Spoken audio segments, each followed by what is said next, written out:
बंदी छोड़ रामपाल महाराज की जय हो। बहुत ही सम्मानित मंच और रामपाल जी महाराज के तत्वाधान में पहुंची लाखों की संख्या में साध संगत जी और किसानी सरदारी जी, मेरी माता और बहनों, मैं क्या बात रखूं, क्योंकि संत रामपाल जी महाराज और उनकी संगत को मैं कुछ भी बोलूं वो केवल मात्र सूरज को दीपक दिखाने वाली बात होगी। आज पूछते हैं संत रामपाल जी, आज संत रामपाल जी महाराज क्या है। मेरे साथियों, आप ये बात मत पूछो संत रामपाल जी महाराज क्या है, आप ये बात पूछो संत रामपाल जी महाराज क्या नहीं है।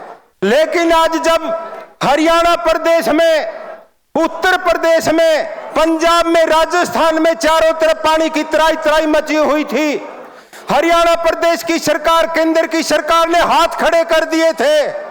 पूरी प्रदेश की जनता को, बाढ़ पीड़ित को राम भरोसे छोड़ दिया गया था।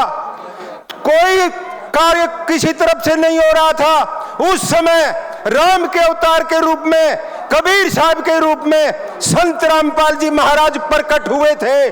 तब पूरे प्रदेश की जनता को खाने के लिए अनाज, पीने के लिए पानी को चप्पा चप्पा भूमि का पानी निकाल करके आज प्रदेश की हर भूमि के ऊपर आज पूरी फसल की, रबी की फसल की बिजाई हुई है।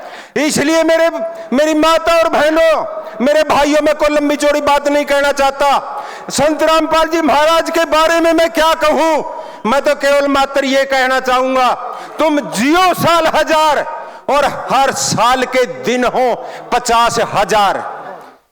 पिछले दिनों हमने सुना था, आग लगी आकाश में, झड़झड़ पड़े अंगार, संत ना होते जगत में, जल मरता संसार। ये बात हमने किताबों में सुनी थी, लेकिन इस बात को अगर जग जाहिर किया है वो संत रामपाल जी महाराज ने किया है। जनता के बीच में आए, आज पूछते हैं संत रामपाल जी महाराज क्या है, संत रामपाल जी महाराज ने क्या किया है। संत रामपाल जी महाराज ने वो किया है जो कोई नहीं कर सकता, जो संतों ने, महात्माओं ने किया।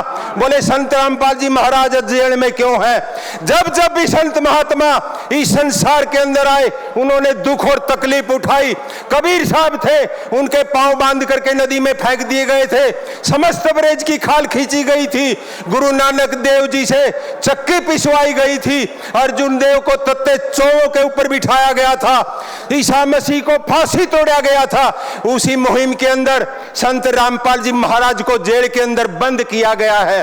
हमें सौभाग्य प्राप्त हुआ था उस दिन, जिस दिन सिविल लाइन थाने के अंदर हमारे संत रामपाल जी महाराज थे, हमने उनसे बात की थी। दलबीर सिंह किरमारा और हम गए थे, मेरा साथी बात रख करके गया था, मैं उन बातों में नहीं जाना चाहूंगा।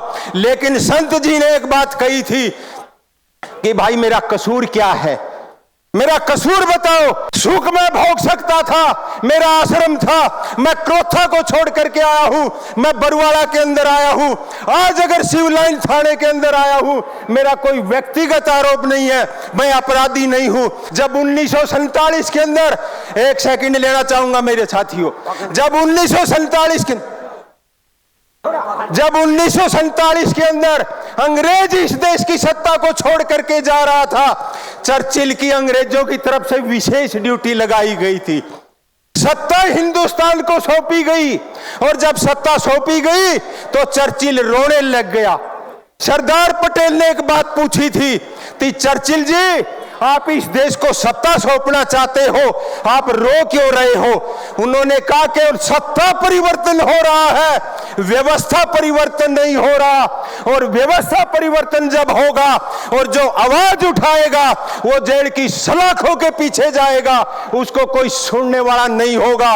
1947 की वो कही हुई बात चर्चिल ने जो कही थी, आज वो संत रामपाल जी महाराज के ऊपर घटित हो रही है। इसलिए आज समाज नशे से दूषित है, दहेज प्रथा से पीड़ित है, अनेकों प्रकार की बीमारियों से दुखी और परेशान है। इसलिए इस प्रकार के संत जेलों में नहीं, जनता में होने चाहिए। और जब संत रामपाल जी महाराज इस जनता के बीच में वापिस आएंगे तो मेरे साथियों, मेरी बहनों, बात करके नोट करके ले जाना, कोई नशा हरियाणा प्रदेश में नहीं होगा, पंजाब में नहीं होगा, राजस्थान में नहीं होगा, दहेज से मुक्त शादियां होंगी। इसलिए मैं क्या कहूं, गुरु गोविंद सिंह ने कहा था कि सूरा सोज कहलाइए जो लड़े दीन के हेत, बोटी बोटी कट मरे फिर भी न छोड़े खेत। उस बात को भी संत रामपाल जी ने चरितार्थ करने का काम किया है। इन्हीं शब्दों के साथ मैं अपनी बात को विराम देते हुए मैं एक नारा लुआना चाहूंगा, संत रामपाल जी महाराज की जय हो। सत साहिब, सत साहिब। तो कोई गलती होगी माफ कर देना। आपका बहुत बहुत धन्यवाद।